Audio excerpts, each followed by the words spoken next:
Welcome back to C.O.C Network. Grant here. 5 things we learned from Chelsea 1, Burnley 1. Before I even get into it, unacceptable result coming off of our last Premier League game. You know what? I'll just get into it. Red card again. That is our 8th red card. That is our 8th red card from an 8th different player. This time it was Wesley Fofana, who had a really good game. He was having a very good game. One of my points was going to be on Wesley Fofana and how good I thought he was. And now he's missing the Arsenal game. Who's starting in the back for the Arsenal game? I mean, it's an unacceptable mistake. You know you're on a yellow, as non-threatening as Burnley were up until the man advantage. It's an unacceptable mistake to make. We talked about it after the Leeds game. Happened again in the whole game.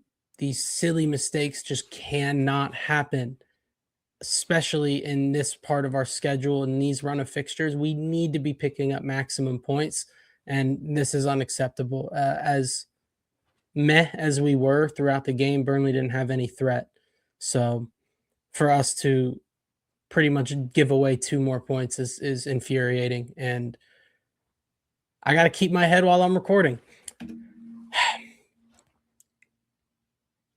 We saw the pictures this was the first time we haven't had games midweek since Rosenior came in, so players got a vacation. They got to take a quick break. I was kind of excited to see them, maybe even if it wasn't too rigorous, just to maybe do some walkthroughs at Cobham, but really start to work with the manager. And no, he gave him a break, well-deserved, some would say, but if you're going to go on vacation and we're going to see you guys all in Dubai and shit, you cannot drop points at home to fucking Burnley. It cannot happen. I thought in the first half, we get the goal immediately. And from that point, I would say about half an hour, we definitely were controlling the game. There were chances here and there, but we still weren't putting everything together in the final third, but it felt coming. And then we started to dick around in the back. A few close calls with our center backs, with Robert, and quite frankly, I think that was the point that Burnley said, you know what, yeah, we will play this game. And we were lucky to go into halftime 1-0. We were just not very convincing to end the half. And then second half, again, we had our moments up until the red card. Burnley's defense, to be fair, blocked a ton of our shots, but still really wasn't connecting in the final third to really get that second goal. There were some half chances, but again, I don't think we were good enough. And then red card, we invite the pressure. It felt coming. I think a lot of us knew it was coming. I even texted my buddy during the game as soon as Ward-Prowse came on. No more dumb fouls. And they had their chances from a free kick. And then, of course, they get their equalizer on a James Ward-Prowse corner. So, yeah, it's just unacceptable. So before I start crashing out, I have some positives, believe it or not. I feel like there's been a little bit more noise with Caicedo lately. People aren't as convinced for some reason. You see the discussions, and again, online is online, but I think today you really saw what he's about. I don't really think I need to talk too much about it, but we see the pass for the first goal. I think Andre does really well to use his eyes, get the defenders to move one way, finds Caicedo in the space, and then immediately he picks out Neto in behind. Great ball across, João Pedro bundles it in. So really simple stuff, I think, in terms of the way we are scoring our goals. It's these really quick, incisive moves when we see that space and we exploit it. I thought we were really sharp on this move in particular. It starts with Andre and Caicedo in the middle.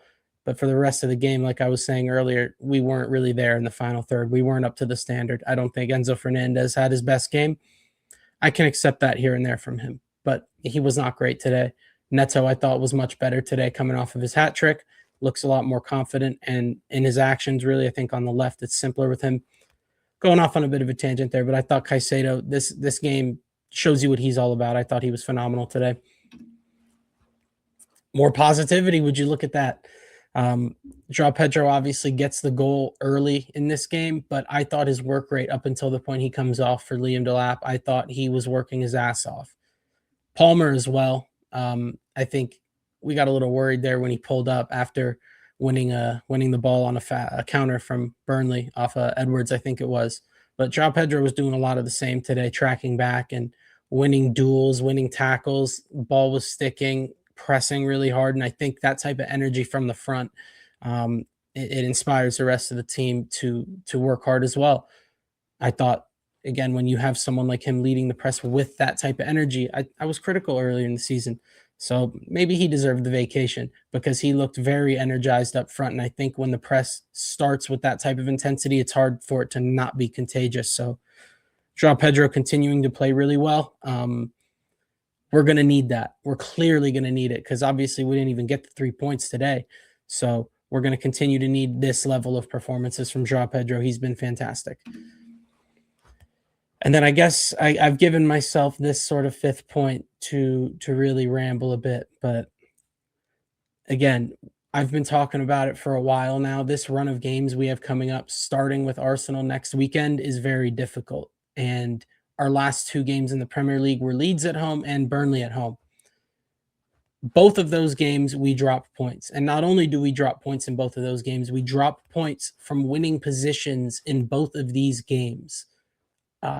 I feel like usually I have someone to blame in the team, whether it's the manager set us up wrong or, I love having a go at the sporting directors, certain players. It's kind of easy to figure out who's responsible. But to me, this is just a team thing. I think this is the whole team top to bottom.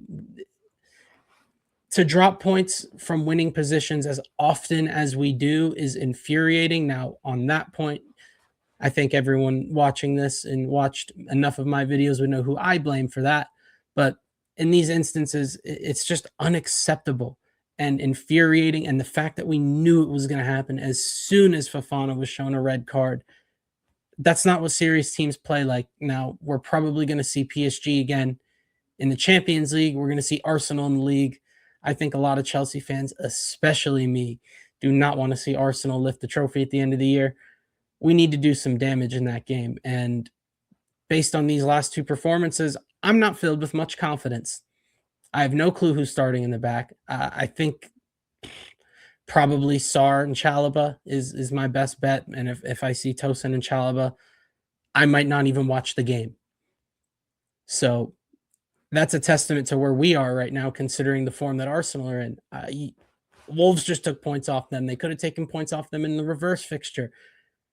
We've competed with Arsenal in a lot of games this season. So to have this sort of dip right before this tough stretch of games for a young team like this, it's really tough. And again, I'm not filled with much confidence, as much as I would love to have some chest when we record on Monday and, let's go beat Arsenal at the Emirates. Let's go ruin their title run. These guys aren't giving me any confidence to go and say that. And that's really disappointing because we've had some good moments this season, but it's still just a roller coaster here. It is still a fucking roller coaster. And that's infuriating. I'm going to save my rest of the thoughts on this Chelsea result for the podcast. So look out for that. Sorry about missing the last one, but I will definitely be there for this one, unfortunately. But thank you for watching. As always, like, comment. Let me know what you guys think. I always feel like with Chelsea, there's so many different perspectives and so many different thoughts. It's such a hard one to really figure out. It's almost like a case study in modern day football. So love to hear what you guys think. Let me know in the comments, and I will be seeing you guys very soon. Take care.